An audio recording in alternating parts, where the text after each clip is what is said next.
छोट्याशा गावात एक खूप मोठा वाडा होता. त्या वाड्यात गेले 250 वर्ष झाले कोणीच राहत नव्हते. अग्निहोत्री परिवाराचा तो वाडा त्यांच्या पूर्वजांना जहागिरीत मिळाला होता. पण आता तिथे कोणीच राहत नव्हते. त्या वाड्याचे वारीस म्हणजेच वंशज अमेरिकेत राहत असतात. अचानकच एके दिवशी अमेरिकेतून शंतनू अग्निहोत्री पुण्यात येतो. त्याला तो वाडा दुरुस्त करायचा असतो. कारण त्याचं ज्या मुलीसोबत लग्न ठरलेलं असतं तीही त्याच्यासारखीच ऐतिहासिक इमारतींची वेळी असते. आणि ते दोघे ठरवतात की त्यांचं लग्न ह्याच वाड्यात होणार. म्हणून घरच्यांनी लाख समजावून पण ते दोघेही काही ऐकत नाहीत. ते मॉडर्न विचाराचे असतात. शंतनू पुण्यात येतो. अनेक मुकादम शोधत असतो जो तो वाडा दुरुस्त करून शंतनूला देईल. पण कोणीच त्या वाड्याकडे फिरकत सुद्धा नाही. काही जणे तर त्या वाड्याचं नुसतं नाव घेताच पळून जात होती. शंतनू खूप चिडतो आणि ठरवतो, ह्या वाड्याला दुरुस्त करायला मला मुकादम बाहेरूनच आणावा लागेल. इथल्या सर्व लोकांनी ह्या वाड्याबाबतीत खूपच अंधविश्वास पाळला आहे. ह्या वेड्या लोकांकडे आपला वेळ घालवला तर माझंच नुकसान आहे. शंतनू तडक मुंबईची फ्लाईट पकडून मुंबईकडे रवाना होतो. तिथे तो एका मोठ्या कंपनीला त्या वाड्याला दुरुस्त करण्याचा कॉन्ट्रॅक्ट देतो आणि पुण्यात परत येतो. एअरपोर्टवर त्याला घ्यायला त्याची होणारी बायको सुमन आलेली असते. सुमन विचारते, झालं का काम? मी खूप जास्ती आतुर आहे आपल्या वाड्यात जाण्यासाठी. शंतनू म्हणतो, चल तर मग आपण आताच एक फेरी मारून येऊ वाड्यात. आणि तेवढ्यातच शंतनूच्या आजीचा फोन येतो. आजी, बोल, काय म्हणतेस? कशी आहेस? तब्येत बरी आहे ना तुझी? आजी म्हणते, मी बरी आहे. माझं सोड. मला कळालंय की तू वाडा दुरुस्त करून तिथे राहणार आहे आणि तुझं आणि सुमनचं लग्न देखील तिथेच करणार आहे. हा एवढा मोठा निर्णय घेण्यापूर्वी मला सांगावं असं तुला वाटलं नाही का रे बाळा? आजी, तू आम्हाला नाही म्हणून उत्तर देशील म्हणून मी तुला नाही सांगितलंय. कारण आम्हा दोघांची हीच इच्छा आहे की आमच्या दोघांचंही लग्न त्याच वाड्यात होऊन आम्ही तिथेच राहावं. अरे मूर्खा, तुला हे कसं कळत नाहीये की आपल्या गेल्या कित्येक पिढ्या ज्यात कित्येक शूरवीर सरदार होते ते कधी आजपर्यंत त्या वाड्यात नाही गेले. तुला मात्र एवढी कसली हिंमत दाखवायची आहे जी तुझ्या पूर्वजांनाही नाही जमली. तू घरी ये, मग तुला सांगते. शंतनू म्हणतो, ठीक आहे आजी, आपण मी घरी आलो की सविस्तर वाद घालू. ओके, आता मी निघतो. मला खूप महत्वाचं काम आहे. काळजी घे, औषधं वेळेवर घे. आजी म्हणते, ठीक आहे. सुमनची काळजी घे आणि स्वतःची. ठेवते फोन. शंतनू म्हणतो, ओके आजी. शंतनू आणि सुमन वेळ न घालवता वाड्याकडे निघतात. वाड्यात प्रवेश केल्यावर सुमनचं मन थोडं दचकतं, पण ती काहीच बोलत नाही. पण तिला वाटत असतं की खूप प्रवास झाल्यामुळे ती दमली आहे. ते दोघेही आत जात असतात. रात्रीचे 10 वाजत आलेले असतात. ते दुसऱ्या दिवशी त्यांच्या गावी रायगड येथे जाणार होते. पण त्या रात्री त्यांच्या नशिबी किती भयानक गोष्टी घडणार होत्या हे त्यांना माहिती नव्हते. त्यांचा हा निर्भयतेचा प्रवास त्यांना कोठे घेऊन जाणार आहे हे त्यांनाच माहिती नव्हते. किर किर, हळूहळू रातकिड्यांचा आवाज दाट होत चालला होता. तेथे आसपास कोणतेच घर किंवा मनुष्यवस्ती राहत नसते. तिथली आजूबाजूची घरे रिकामी होती, तेही त्या वाड्यामुळे. पण ह्या गोष्टी शंतनू आणि सुमनला ह्या दोघांनाही माहीत नसतात. ते मोबाईलचा फ्लॅश चालू करून वाडा पाहायला आत जात असतात. तेवढ्यातच सुमन म्हणते, मला खूप भूक लागली आहे. शंतनू विचारतो, सुमन, आता इथे कुठे जेवता येणार आहे? सुमन म्हणते, डोंट वरी, मी डबा आणला होता तुझ्यासाठी. आपण प्रवासात खाल्ला असता. पण चल, आपण इथेच डब्बा खाऊया. शंतनू म्हणतो, सुमन, पण इथे सगळीकडे धूळ आहे. आपण इथे कुठे बसून जेवणार आहोत? तेवढ्यातच जोरात हवा येते आणि तेथील पाळणा थोडासा अगदी साफ होतो. आणि तिथल्या एका जुन्या झालेल्या झाडाची मोठी फांदी तिथल्या नुकत्याच बसवलेल्या प्लास्टिकच्या नळावर आदळते. तो नळ तिथे काम करणाऱ्या एका माळ्याने लावलेला असतो. तो सकाळी लवकर येऊन तिथल्या गवतांना पाणी देत असतो. तरी सुद्धा तिथले गवत हे फारसे हिरवेगार नसते.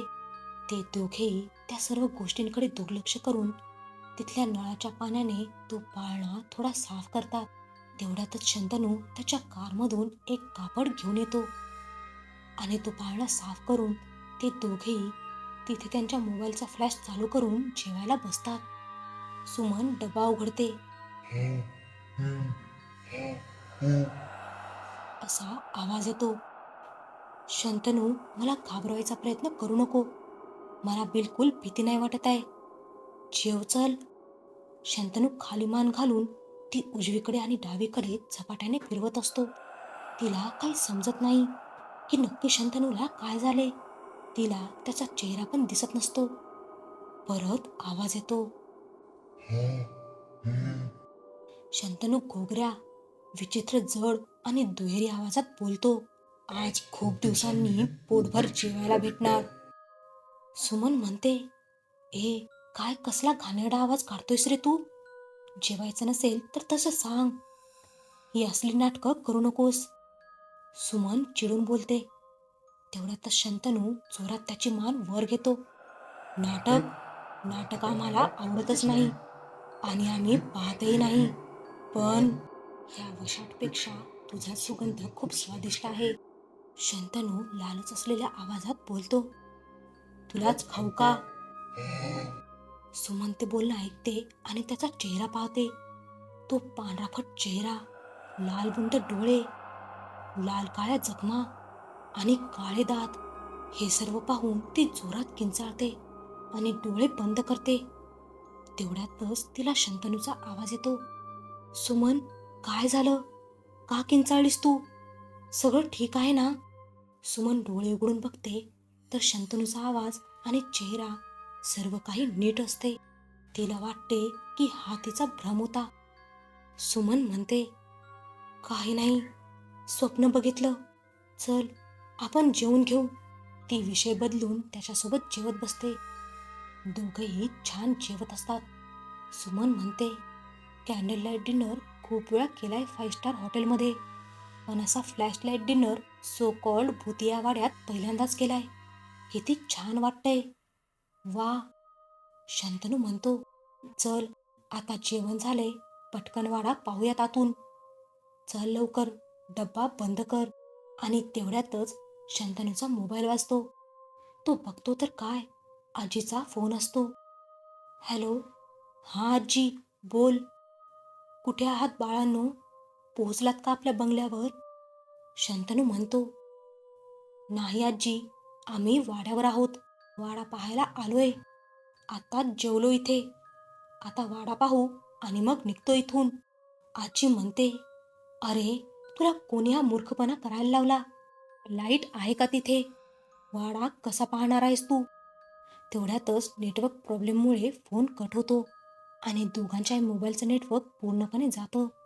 आजी तिकडे सगळ्या घरच्यांना सगळं काही प्रकरण सांगते आणि सर्वांना घेऊन पुण्याला यायला निघते. इकडे सुमन आणि शंतनू दोघेही वाड्यात शिरतात आणि आत शिरताच एक कुबट वास सुरू होतो. सगळीकडे काळोख. मग काय, दोघेही एकमेकांना पकडून चालू लागले. तेवढ्यातच शंतनूच्या लक्षात येतं की वरच्या मजल्यावर उजेड आहे आणि इकडे सुमनला एके बाजूला हिरा दिसतो. त्यामुळे दोघेही नकळत एकमेकांचा हात सोडतात आणि वेगवेगळे होऊन आपल्या नजरेस आलेल्या गोष्टींकडे वळतात. आणि मग सुरू होतो त्या वाड्याचा खेळ. हिरा पाहायला जात असताना सुमनला हेच लक्षात येत नाही की ती शंतनूपासून लांब चाललीये आणि आता हा वाडा तिच्यासोबत काय खेळ खेळणार आहे. त्या वाड्याची भीती वाटण्याचं सर्वात महत्त्वाचं कारण, त्या वाड्यात 250 वर्षांपूर्वी एक प्रसंग घडलेला की तिथे राज्य करणाऱ्या एका राजाला भेटायला एक तांत्रिक आलेला असतो. त्याचे म्हणणे एवढेच असते की मला राजांना भेटू द्या, कारण तुमच्या राज्यावर खूप मोठी वाईट वेळ येणार आहे. त्याचे उपाय त्याला सांगायचे असतात, पण द्वारपाल त्याला आत जाऊ देत नसतात. ते म्हणतात, की आमच्या राजदरबारात मोठे विद्वान पंडित आहेत, तर आम्ही तुम्हास का आत जाऊ देऊ? तो तांत्रिक म्हणतो, राजगुरू आजारी आहेत आणि त्यांना तरीसुद्धा यज्ञाची तयारी करायची आहे. कदाचित त्यांच्याकडून मी सांगतोय त्या गोष्टींकडे लक्ष गेलं नसेल. मला त्यांच्या योग्यतेवर थोडासुद्धा संदेह नाहीये. मला कृपया आत जाऊ द्या. कसेबसे आत गेल्यावर तो तांत्रिक महाराजांना सांगतो, महाराज, तुमच्या राज्यावर खूप मोठे विनाशकारी वादळ येणार आहे, जे इथल्या राहणाऱ्या प्रजेला खूप महागात जाऊ शकते. राजगुरू म्हणतात, कसले विनाशकारी वादळ? महाराज, तुमच्याकडून एक मोठी चूक झाली आहे. तुम्ही हा नवा वाडा एका स्मशानभूमीवर बांधला आहे आणि ते पण अशा तशा नाही, तर तांत्रिकाच्या स्मशानभूमीवर. आताच्या आता हा वाडा आणि इथे वसलेला गाव रिकामा करा. तुमच्या जुन्या राजधानीत परत जावा. त्याचे बोलणे बरोबर असते हे राजगुरूंना माहिती असते, पण ते काहीच बोलत नाहीत, कारण राजाच्या भावाने हा सर्व डाव रचलेला असतो. आणि जर राजगुरूंनी सत्य काय आहे हे राजांना सांगितले, तर राजांचे भाऊ हर्षवर्धन त्यांच्या परिवाराला क्षती पोहोचवणार असतात. म्हणून राजगुरू त्या तांत्रिकाला खोटे बोलू नकोस आणि राजकार्यात बाधा नको आणूस म्हणून त्याला परत पाठवतात. तो खूप विनवणी करतो, पण त्या प्रामाणिक आणि राजाचं हित पाहणाऱ्या तांत्रिकाचं कोणीही ऐकतच नाही आणि त्याला जायला सांगतात. तो तांत्रिक जात असताना हर्षवर्धनचा खास माणूस त्या तांत्रिकाचा खूपच जास्ती अपमान करतो. तेवढ्यातच तांत्रिक चिडतो आणि म्हणतो, मी तर इथे तुमच्या मदतीसाठी आलो होतो, पण इथे माझा प्रमाणाबाहेर अपमान झाला आहे. तो तांत्रिक श्राप देतो की तुम्ही सगळे आज भ्रमात जगतायत. तुम्हाला भय कशाला म्हणतात माहिती नाहीये ना. एक दिवस असा येईल की ह्या राज्यात राहणाऱ्या प्रत्येक व्यक्ती दररोज एक नवीन भय पाहिल आणि भ्रमात राहील की सर्व काही ठीक आहे. त्यानंतर जसं तो तांत्रिक बोललेला असतो तसंच होतं. त्या राज्यात प्रत्येकजण भ्रमात आणि भयामध्ये जगायला लागतो. एके दिवशी राजाला पण भयाचा आभास होतो. त्याच्या खोलीत अनेक लोक असल्याचा त्याला भ्रम होतो, पण ते भ्रम नसते. तिथे खरंच 100हून अधिक आत्मा एकत्र उपस्थित असतात. त्या आत्मा राजाच्या शरीरात शिरतात आणि एक एक करून राजाचे सर्व अवयव बाहेर काढतात. जे पाहून राजाची बायको बेशुद्ध होते आणि बेशुद्ध झाल्यावर तिच्यासोबत सुद्धा तसेच होते. तेव्हा हळूहळू सगळ्यांनाच त्या तांत्रिकाचे बोलणे सत्य वाटू लागते. मग काय, पूर्ण गावच्या गाव खाली होतो. आता तिथे सुमन आणि शंतनू दोघेही अडकले होते. तिथले प्रसंग आता त्या दोघांनाही त्यांच्या खेळात सामील करते आणि तिथल्या आत्मा सुमनला शंतनूचं आणि शंतनूला सुमनचं रूप घेऊन 3 वाजेपर्यंत भ्रमित करून त्यांची मजा घेतात. आणि मग काय, 3 वाजता तिथे मेलेल्या राजाचे आणि त्यांच्या बायकोचे आत्मे यांचे आवाज सुरू होतात. रडके आवाज, वाचवा, वाचवा, कोणीतरी वाचवा. आणि शेवटी 3:25 तो खेळ संपायला येतो आणि त्या आत्म्यामधली सर्वात जास्त ताकदवर आत्मा तिथे येते. सुमन तिला पाहून ओरडू लागते, वाचवा, सोड मला, प्लीज, मला जाऊ देत. सुमन रडते, पण ती आत्मा सुमनसोबत तेच करते जे राजासोबत घडले होते. ते होत असताना शंतनू खाली येतो आणि त्या आत्म्यावर हमला करतो, पण तिच्यासोबत जे झाले ते शंतनूसोबतही होते. त्याचे सुद्धा अवयव बाहेर काढले जातात. दुसऱ्या दिवशी त्यांच्या त्या वाड्यात 10 ते 12 पंडित आणि अघोरी दोघांनाही घेऊन येतात, कारण तेथील वाईट शक्ती किती शक्तिशाली झाली असेल याची त्यांना कल्पना नसते. मग ते येताना दोघांनाही बरोबर घेऊन येतात, त्यांच्या त्यांच्या शिष्यासहित. पण उशीर झालेला पाहून सगळेजण हताश होतात. ह्या दोघांचंही लग्न होणार होतं, पण आता काय झालं आहे हे जेव्हा ते पाहतात तेव्हा आजीचे प्राण तर तिथेच निघतात. मग तो वाडा कायमसाठी बंद होतो आणि तिथे आज पण कुणी जायच्या आधी 100 वेळा विचार करतो.